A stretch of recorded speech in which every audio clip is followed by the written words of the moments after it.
Hi, I'm Melvyn Kanny from MJ Kanny Architect. Waterproofing is a very wide subject and can be quite daunting. As an architect, engineer, or specifier, there are various aspects of waterproofing that you need to know. Today, we're talking with Mr. Yong Wai Kit from Mapei, Malaysia, in particular when it comes to do with the corner treatments of waterproofing. Hi, Mr. Yong. Hi, Melvin. So basically, there are many detailings that we need to pay attention when it comes to waterproofing system, especially the substrate preparation, corner detailings, the joint treatment, and so forth. Yeah. So, but today we will only focus on the corner Corner detailings. treatments. Yeah. When a waterproofing membrane makes a 90-degree turn at the corner, where two sections meet, either wall-to-wall or floor-to-wall junctions, the membrane is subjected to increased stresses. Over time, this can result in the fracture of the membrane or loss of adhesion, or both. At the same time, the line at these junctions are usually not well formed, frequently with small voids due to entrapped air pockets or worse, honeycombs. A liquid material applied over these imperfections, either by brush or roller, will result in pinholes through the membrane as well as inadequate thickness of the membrane formed at the junction. These are then weak areas, resulting in subsequent leakages.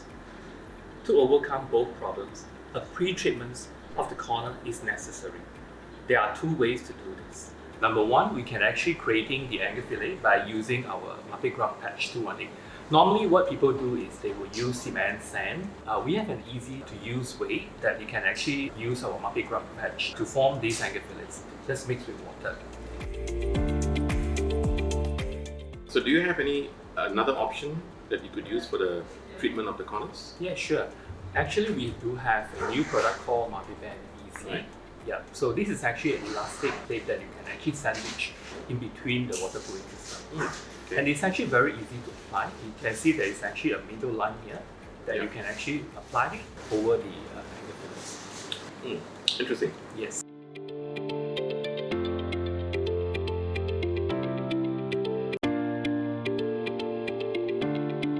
So can you show us how this is done? Yeah, sure. Let's go. Okay, I'll show you how to actually do this. Okay. First, you need to actually pick up the multi-bag from the box, and then measure to the length that you want. Right. Then we cut it. Okay. Now we actually can apply the first coat of the upper flex roof and white material and the corners. This will form as a adhesive to stick the multi-band easy. Now next, what we can do is we actually, based on the middle line, we fold it into half. Okay. And then we stick on to the first coat of the upper flex roof and white. Right. And you can use a spatula to actually even out and then lose out the excess of the material and also the air, give it a better adhesion. Last, we will actually overcoat it with second coats of the upper flex roof and white on top of it to sandwich it between the multi-band easy and okay. Yeah, so by roller applications.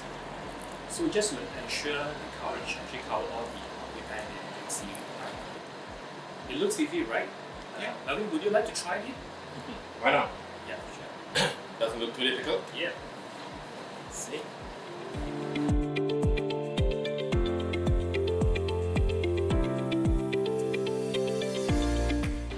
Okay, that looks pretty easy.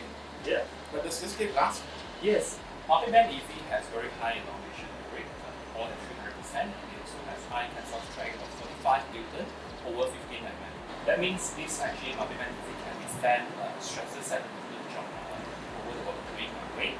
Let's try to glue it together and see how resilient it is. Oh, it's pretty strong. Yeah. And apart from the acrylic waterproofing system that we have, we can also use our multi-elastic range, which is cementitious products, to apply this multi-band easy. And that's all for today, our demo. Okay. Thanks very much, Yong. It has been very informative, and thank you all for watching. Bye. Bye.